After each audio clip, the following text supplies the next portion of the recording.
Alors bonjour, on est au Factory et je suis en train de vous montrer le Gamepad 2.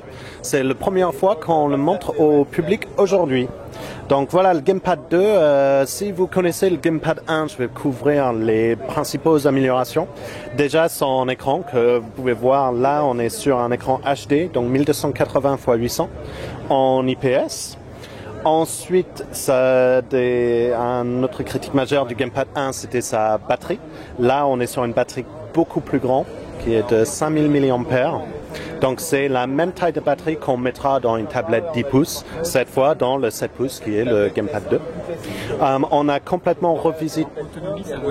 Alors, en autonomie, on n'a pas encore fini nos tests d'autonomie, parce que nous, on fait nos tests d'autonomie toujours sur le firmware final d'un produit.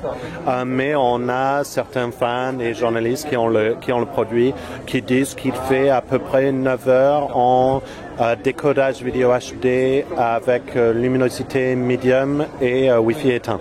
Donc c'est très correct. Sur les contrôles de jeu, on a complètement revisité les contrôles par rapport au Gamepad 1, un croix complet, 2 boutons sur l'épaule, des boutons complètement revus, des sticks plus sensibles avec une meilleure course, une meilleure sensibilité. Les enceintes ont été complètement remplacées, on est sur des enceintes beaucoup plus puissantes en stéréo. Donc voilà pour le côté... Bouton, joystick, on est sur les mêmes bases ou ça a changé un petit peu? Ah non, ça a changé complètement. Ça a changé complètement. C'est la matière a changé. En termes de hardware, ça a complètement changé. Il n'y a aucune pièce qui est pareille sur les boutons et les joysticks. On a aussi travaillé sur la diagonale, sur la courbe et la prise en main du produit. Donc on a vraiment une meilleure ergonomie, jusqu'au millimètre sur la creux autour de l'écran pour que ça tombe bien dans les paumes, d'avoir les boutons correctement placés pour pas accidentellement appuyer sur un sans appuyer sur l'autre. Connectique, connexion. Connectique, alors Wi-Fi, déjà, Bluetooth, HDMI, Wi-Fi display, donc Miracast. Donc ça, on peut le connecter sans aucun souci aux nouvelles télé. Oui, pas de problème. Parce que ça devient une vraie console. Oui, ça peut être une vraie console de salon en même temps, oui, bien sûr. Donc niveau software. L'avantage par rapport à une tablette, c'est qu'on a des touches. Oui. On retrouve la position des doigts. Exactement. Que par rapport à une console, c'est beaucoup plus confortable. Donc ça c'était niveau hardware. Donc dernière chose niveau hardware, son processeur. Là on est sur un quad-core 1,6 GHz et il a 2 Go de RAM. Le fabricant? C'est un Rockchip RK3188. Donc le coprocesseur graphique c'est un Mali 400. Cadencé très haut, je ne me souviens plus sa vitesse. Déjà bien présent sur l'univers mobile. Oui. Qui a fait ses preuves. Qui a fait ses preuves et on a amélioré le driver NAND par rapport au standard aussi. Donc il a fait ses preuves et on a ajouté des trucs. J'étais où? Donc processeur. Niveau software, là on est sur du Android 4.2.2. Pur Android, on n'a pas mis d'overlay, etc. C'est certifié, donc il a passé tous les tests de Google. Le hardware est en validation chez Google, etc. Tout est bon là. Donc accès complet à Play Store, DRM compatible, tout ça. On a 2 jeux préinstallés de chez Gameloft sur le produit, Asphalt 8 et Modern Combat 4. Parce qu'après tout, c'est un gamepad, c'est fait pour jouer, pas uniquement pour le web, YouTube et tout ça. Ce que ça fait aussi parfaitement bien. Donc on va montrer un petit peu d'Asphalt 8, on va parler des boutons et des autres jeux qu'on... Donc ça c'est une version optimisée vraiment pour... C'est une version spécifiquement faite pour le Gamepad 2. Donc ce qui veut dire qu'il prend en compte complètement les boutons physiques. Donc on va voir ça une fois que mon cinématique est passé. Donc c'est optimisé non seulement au niveau processeur, bien sûr, et là, de toute façon, il a tout ce qui est à fond. Donc, optimisation, ils n'ont pas eu de problème. Mais aussi pour les boutons physiques. Donc là, vous voyez, je suis en train de contrôler avec le physique. Et voilà, je suis en train de louper mon power slide. Donc, tout fait vraiment pour tout fait pour le Gamepad 2. C'est des versions complètes des jeux. C'est pas, il n'y a pas de micro-paiement, il n'y a pas de tout ça. C'est une fois qu'on l'a, on l'a. Il est complètement préinstallé aussi. Il n'y a pas de données en plus à télécharger une fois qu'on lance le jeu sur la tablette. Tout y est. Donc, en rentrant du magasin, on peut le déballer et jouer à Asphalt 8 dans le métro. Donc on a deux jeux de Gameloft qui sont préinstallés, mais bien sûr ce qui intéresse c'est la compatibilité de jeux autre que ça. Et là on est certifié Google, donc on a un accès complet au Google Play Store. Mais la question c'est est-ce que les jeux prennent en compte les boutons physiques? Parce qu'il n'y a pas tous les jeux qui prennent en compte les boutons physiques, mais beaucoup de jeux qui ont les boutons virtuels à l'écran. Vous savez, les sticks qui se mettent à l'écran. Et du coup, nous, on a une réponse pour ça.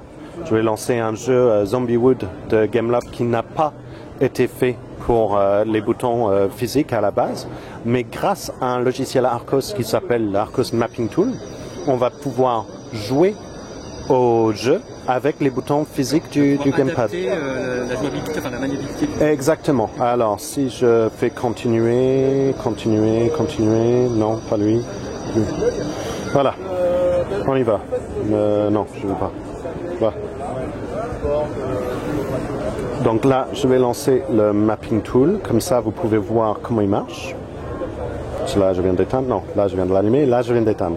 Excuse-moi, c'est un fermoir de pré-production avec un éteint allumé. Donc là, vous voyez, là, j'ai lancé le Mapping Tool. Et là, c'est configurable par le client. Il peut déplacer les boutons, il peut en ajouter d'autres, etc. Sans problème. Et là, je fais juste jouer. Et celui-là a été préconfiguré. Et là, je suis en train de jouer.